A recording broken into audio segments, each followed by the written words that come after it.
Right, this is a video for my art class for how to make a clay angel.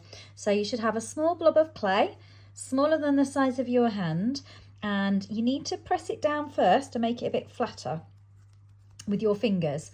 And that's because if you're using one of these rolling pins, they don't work for a big amount of clay, but they're lovely small acrylic rolling pins for clay, but only small amounts. So squash that down. And then to smooth it out, I'm going to use my acrylic rolling pin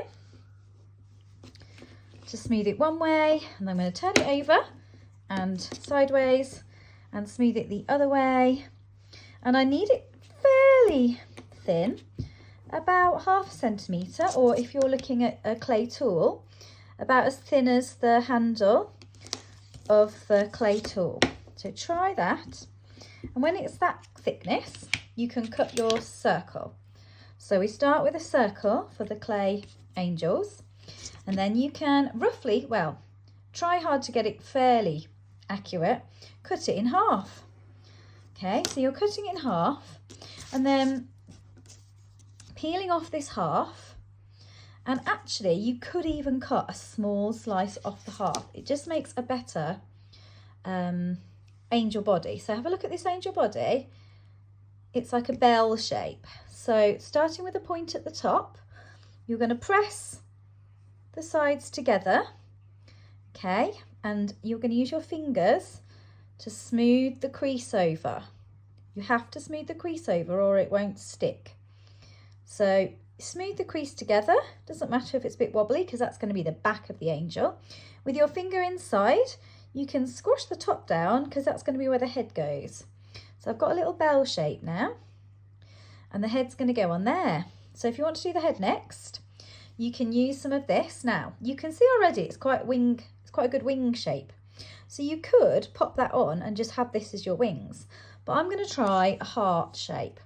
So I'm going to scrunch it back up into a ball, flatten it first, remember, and then use my rolling pin to thin it.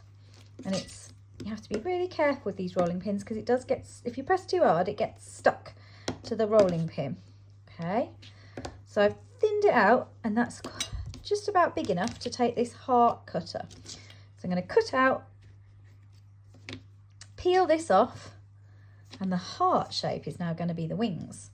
Let's see if it works.